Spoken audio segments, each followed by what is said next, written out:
வணக்கம்களே! வாங்க இன்னைக்கு ஒரு சூப்பரான இன்ஃபர்மேஷன் பத்தி பார்க்கலாம். இன்னைக்கு எத பத்தி பார்க்க போறோம்னா, ஸ்டேட் பேங்க் ஆஃப் இந்தியாவின் பிளாட்டினம் ஜூப்ளி ஆசாஸ் ஸ்காலர்ஷிப் 2025 ஸ்கீம் இத பத்தி பார்க்கலாம். இது மாணவ மாணவிகளுக்கான மிக அருமையான திட்டம்னு சொல்லலாம். இந்த ஸ்கீம் மூலியமா மாணவ மாணவிகளுக்கு 15,000 முதல் 20 லட்சம் வரை கல்வி உதவித்தொகை கிடைக்கும். வாங்க இந்த வீடியோல இதுக்கு எலிஜிபிலிட்டி என்ன? யாரெல்லாம் அப்ளை பண்ணலாம்? எங்க அப்ளை பண்றது? இத பத்தி பல தகவல பார்க்கலாம். இந்த வீடியோவை கடைசி வரைக்கும் பாருங்க. ஒவ்வொரு தகவலும் யூஸ்ஃபுல்லா இருக்கும். வெல்கம் டு தடைகளே உடைய சரித்திரமுறை. இந்த ஸ்டேட் பேங்க் ஆஃப் இந்தியாவின் கல்வி உதவித்துறை பத்தி எஸ்பிஐ ஒரு செய்தி விட்டுக்கிறாங்க. வாங்க அதில் என்ன செய்யறாங்க பாருங்க. இதுதான் செய்தி. இதில் என்ன சொல்றாங்க பாருங்க. இந்த ஸ்கீமோட மெயின் என்னன்னா, support to 23,230 meritorious students from humble backgrounds. டோட்டலாக இந்த ஸ்காலர்ஷிப் 23,230 பேருக்கு இந்த ஸ்காலர்ஷிப் கிடைக்கும் செய்கிறாங்க. இந்த ஸ்காலர்ஷிப் எவ்வளோ கிடைக்குன்னா 15,000 20 லட்சம் வரைக்கும் இந்த ஸ்காலர்ஷிப் கிடைக்கும். பேஸ்டாக தான் கேட்டகரி செய்கிறாங்க. டோட்டலாக இதுக்காக 90 கோடி ஒதுக்கிறாங்க. 23,230 ஸ்டூடெண்ட்டுக்கு இந்த ஸ்காலர்ஷிப் இந்த இயரில் கிடைக்கும் செய்கிறாங்க. இதுக்கு எலிஜிபிலிட்டி தகுதிகள் அனுப்பலாம்.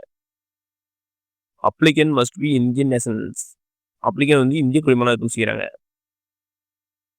அடுத்து என்ன சொல்றாங்கன்னா, மஸ்ட் ஹவ் செக்யூர் அட்லீஸ்ட் 70% of mark or 7.0 GGP in previous academic year. நீங்கள் 75% மார்க் எடுத்துக்கணும். அப்படி இல்லைன்னா 7.0 GGP எடுத்துன்னு சொல்றாங்க ப்ரீவியஸ் அகாடமிக் இயரில். ஃபார் எக்ஸாம்பிள் நீங்கள் 10th படிக்கும்போது ஸ்காலர்ஷிப் அப்ளை பண்ணுறீங்கன்னா 9th நீங்கள் 70% மார்க் எடுத்துக்கணும். அப்போ தான் இந்த ஸ்கீம் எலிஜிபிள் செய்கிறாங்க. அடுத்து என்ன சொல்றாங்கன்னா, உங்களுடைய ஃபேமிலி இன்கம் 3 லட்சத்துக்குள்ள இருக்கணும். இது யாருக்குன்னா ஸ்கூல் ஸ்டூடெண்ட்டுக்கு. 9th to 12th படிக்கிறவங்களுக்கு ஃபேமிலி இன்கம் 3 லட்சத்துக்குள்ள இருக்கணும். அப்படி இருந்தால் மட்டும் இதுக்கு எலிஜிபிள். அடுத்தது காலேஜ் ஸ்டூடெண்ட்டுக்கு ஃபேமிலி இன்கம் 6 லட்சத்துக்குள்ள இருக்கணும். 6 லட்சத்துக்கு மேலே போனால் இந்த ஸ்கீமுக்கு இங்கே எலிஜிபிள்னா இங்கே அப்ளை பண்ண முடியாது. அடுத்து என்ன சொல்றோம்னா, 50% reservation for females. Next 50% reservation for SC or ST candidates சொல்லி கொடுத்துறாங்க. இதுதான் இந்த ஸ்கீமுக்கு எலிஜிபிலிட்டி. அடுத்தது இந்த ஸ்காலர்ஷிப் யாருக்கும் கிடைக்குன்னா, ஸ்கூல் ஸ்டூடெண்ட். நீங்கள் school student 9th to 12th வரைக்கும் படிச்சிருந்தா இது உங்களுக்கு இந்த ஸ்காலர்ஷிப்க்கு அப்ளை பண்ணலாம். அடுத்தது யூஜி ஸ்டூடெண்டாக தான் இதுக்கு அப்ளை பண்ணலாம். அடுத்து போஸ்ட் கிராஜுவேட் ஸ்டூடெண்ட்டுக்கு அப்ளை பண்ணலாம். அடுத்து ஐஐடி ஸ்டூடெண்ட்ஸ். அடுத்து ஸ்டூடெண்ட்ஸ் பர்ச்சேசிங் மெடிக்கல் கோர்ஸ். நீங்கள் மெடிக்கல் கோர்ஸ் செஞ்சீங்கன்னாலும் நீங்கள் அப்ளை பண்ணலாம். அடுத்து ஐஏஎம் ஸ்டூடெண்ட் அப்ளை பண்ணலாம். அடுத்தது நீங்கள் SC ST student purchasing master abroad. நீங்களாம் இந்த ஸ்காலர்ஷிப்புக்கு அப்ளை பண்ணலாம். இது அப்ளை பண்ணுற லாஸ்ட் டேட் எப்படின்னா November 15 சொல்லி கொடுத்துறாங்க. அதுக்குள்ள நீங்கள் அப்ளை பண்ணலாம். எப்படி அப்ளை பண்ணலாம்? ஆன்லைனில் அப்ளை பண்ணணும். வாங்க எப்படி ஸ்டெப் பை ஸ்டெப்பாக அப்ளை பண்ணி பார்க்கலாம்.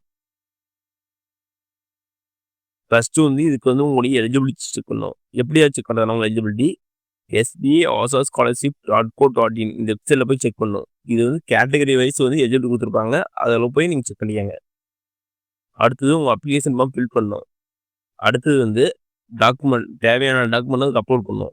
அப்லோட் பண்ணதுக்கப்புறம் உங்களுடைய டாக்குமெண்ட்டை சப்மிட் பண்ண ஃபைனலாக அப்ளிகேஷன் சப்மிட் பண்ணதுக்கப்புறம் உங்களுடைய மெயிலுக்கு அப்டேட் பண்ணுவாங்க. உங்களுக்கு செலக்ட் ஆகுதா இல்லையான்னு. ஓகே நம்மளே, இந்த வீடியோ பிடிச்சிருந்தா லைக் அண்ட் சப்ஸ்கிரைப் பண்ணுங்கள். முடிஞ்சால் மற்றவங்க ஷேர் பண்ணுங்கள். நான் போடுற வீடியோ நோட்டிஃபிகேஷன் உங்களுக்கு வேணா பெல் ஐக்கனை கிளிக் பண்ணுங்கள். அது மட்டும் இல்லாமல் தமிழ்நாடு கவர்மெண்ட் மற்றும் ஜென்ரல் கவர்மெண்ட் வேறு எந்த ஸ்கீம் பற்றி தெரிஞ்சுக்கனாலும் கமெண்ட் பாக்ஸில் கமெண்ட் பண்ணுங்கள். அப்போ வீடியோ ஸ்கீம் பற்றி போகிறேன். நன்றி, வணக்கம்.